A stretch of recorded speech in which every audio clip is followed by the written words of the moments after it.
ఈయన జెన్ why why మా sir. నేనైతే జెన్ జీనేనా, జెన్ జీనే. మా సార్ అట జెన్ వై అట. 45 దాటలే సార్ ఇంకా నీకు.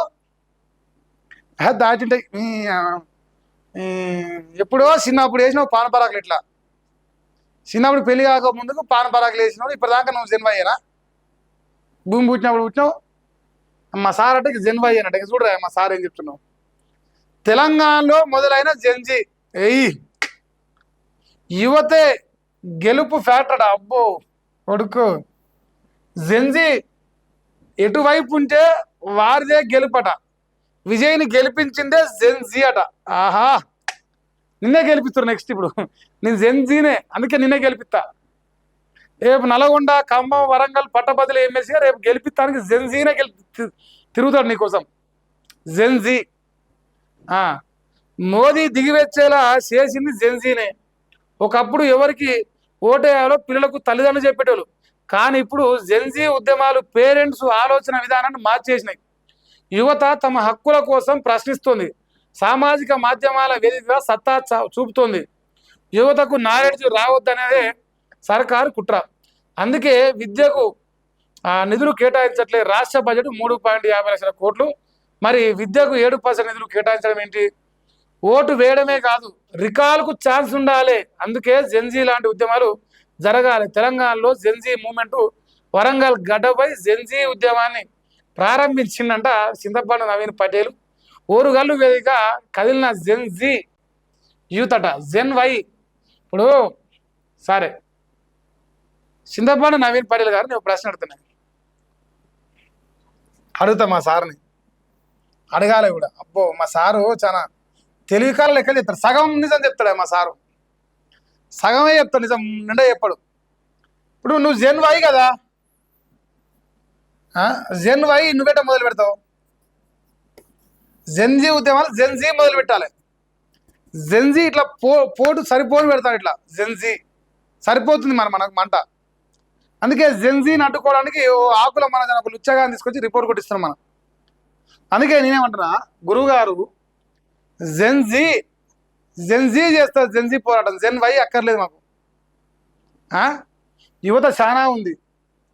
మా సార్ ఏమన్నంటే, ఈయనట సీఎం చేయరే, సీఎం అట మీరే చేస్తాడ.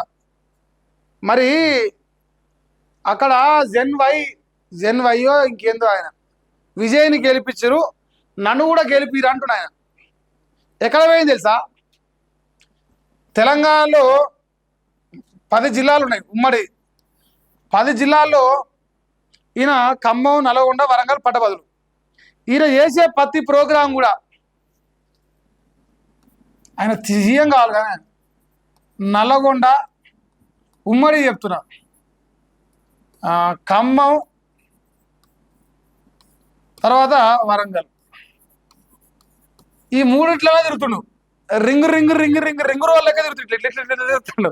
మన భువనగిరి, ఇప్పుడు వరంగల్, రేపు మళ్ళీ ఖమ్మం, మళ్ళీ వరంగల్, మళ్ళీ ఖమ్మం, మళ్ళీ నల్గొండ. ఇదే పని. ఎందుకు తిరుగుతుండో? ఎమ్మెల్సీ టైం అయిపోయింది. 5 నెలలు ఉంది గట్టిగా ఛాన్స్. ఓట్లు 8 నెలలకు ఉన్నాయి. 5 నెలలు ఛాన్స్ ఉంది సార్కి.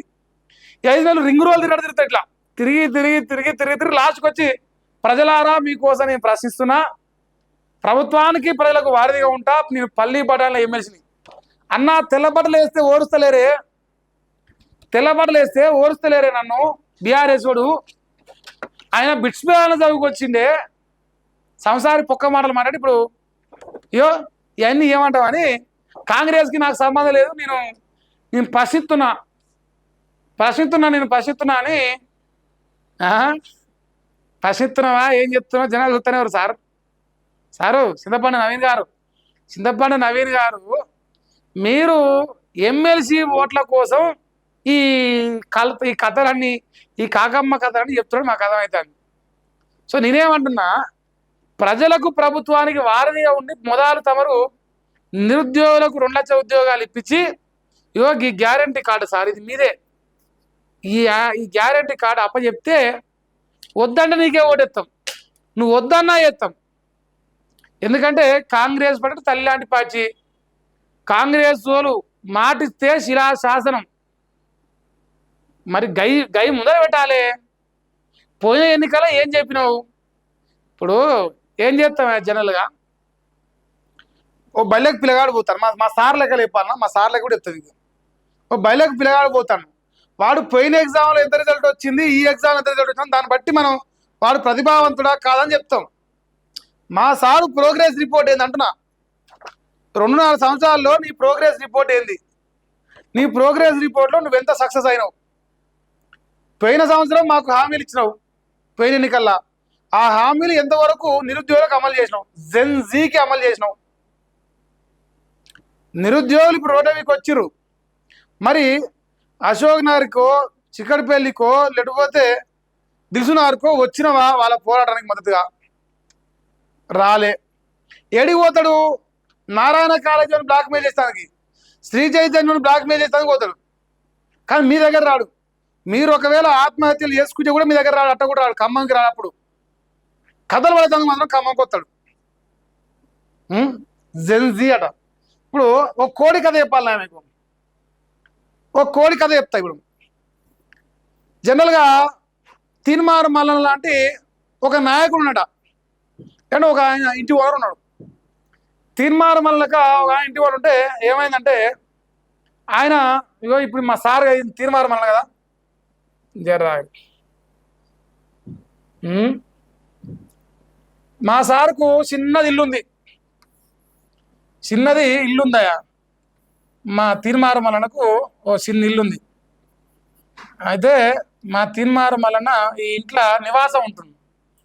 అయితే నివాసం ఉన్నప్పుడు ఆయనకి ఎందుకో కోళ్ళు తెచ్చుకోబుద్దయింది. ఓ పెద్దది కోడి తెచ్చుకోడు. ఆ కోడి ఏం చేసిందంటే ఓ 4 పిల్లలు పెట్టింది. చెప్తానే మీకు మంచిగా అర్థమవుతాడు. ఆ కోడి ఒక 4 పిల్లలు పెట్టింది. 1 2 3 4. ఈ 4 పిల్లల్ని ఇట్లా మా సార్ ఏం చేసినట్టు ఇట్లా ఈ గూట్లో దాచిపెట్టి ఇట్లా చిన్న పొదుగు పెట్టి ఆ గుడ్లన్నీ అయిపోయాక కోడి అయిందిరా. ఓ 4 కోడి పిల్లలు వచ్చినాయి.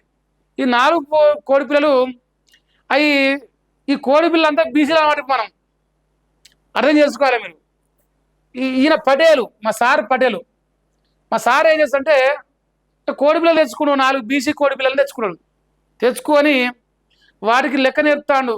ఇట బతకాలి, అట బతకాలి, అట్టున్నాడు. ఒక తల్లి లెక్క, ఇంకో ఇట ఓ తల్లి లెక్క చెప్తాడట. నా సోంచోడు కోడి లెక్క బుద్ధి నేర్పుతుడు.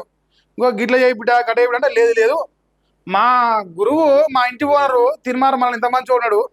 ఆయన మంచిగా రోజు నీళ్ళు పోస్తాడు, నీళ్ళు పోస్తాడు, అవసరమైతే గింజని బియ్యం మెతుకులేస్తాడు. ఇంత మంచిగా కుసున్న కాడికి అన్ని తెచ్చి పెడుతుండు. మా మహేష్ గారు పెద్ద లంగ తయారైండు. అన్ని మా అమ్మలకి మాకు అన్ని అబద్ధాలు చెప్తుండు. లేదు లేదు, మా అమ్మని నమ్మం, మా మల్లేశని నమ్ముతామని మీరు అనుకోరి. నేను చెప్పిన ఆ కోడి లెక్క, అందుకే కోడి లెక్క చెప్తున్నా. మీ అందరి కోసుకతిన్నాడు రోజు. ఎట్లా? మనకు చింతపాటి నవీన్ పటేలు మనకు ఎరక నేర్పేది, మనకు నీళ్ళు ఇచ్చేది, మనకు బియ్యం ఎత్తుకులేసేది మనం చదువుతందుకు కాదు. మనందరూ కోసుకొని రేడియోల కాడ రేపు అమ్ముకో తినడానికి. రేపు కాంగ్రెస్ పార్టీల కాడ, రేవంత్ కాడ మనందరి తలకాయలన్నీ తీసుకుపోయి ఇంకా కోసుకొని తిని వీళ్ళందరూ కోసుకొని తిని నాకేమి ఇస్తారో ఈ అంటాడు. రేపు 2008 ఎన్నికల్లా కోడి లెక్క గిట్లుంటుంది. కోడి పిల్లలు లెక్కలు చెప్తున్నావు. ఈ దొంగ మొఖాలు దొంగ. లాస్ట్కి మీ అందరు తలకాయలు తీసుకుపోయి కాంగ్రెస్ వాళ్ళు తలకాయ అంటారుగా, గాంధీ భవన్ గేటు ముందర మీ తలకాయలు అలా పనంగా పెడతాడు. రాసి పెట్టుకోరు మీరు. నాకు ఎరగ కదా, రెడ్ల బానిసనే కదా మా సారు. ఇక సంస్థాగత బలోపేతంపై దృష్టి పెట్టాలట.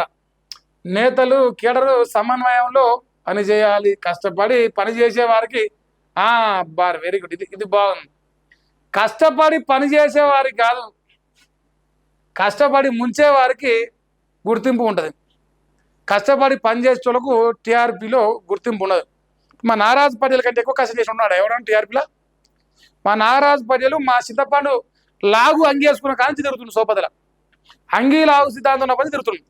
అంతకంటే ఎక్కువ పోటు పోగలరా టీఆర్పీలో? ఆయననే నిండా ముంచి కూర్చుండు. మీరెంత లెక్క? అలాంటి వారికి అండగా ఉండడం అస్సలు లెక్కలేదు.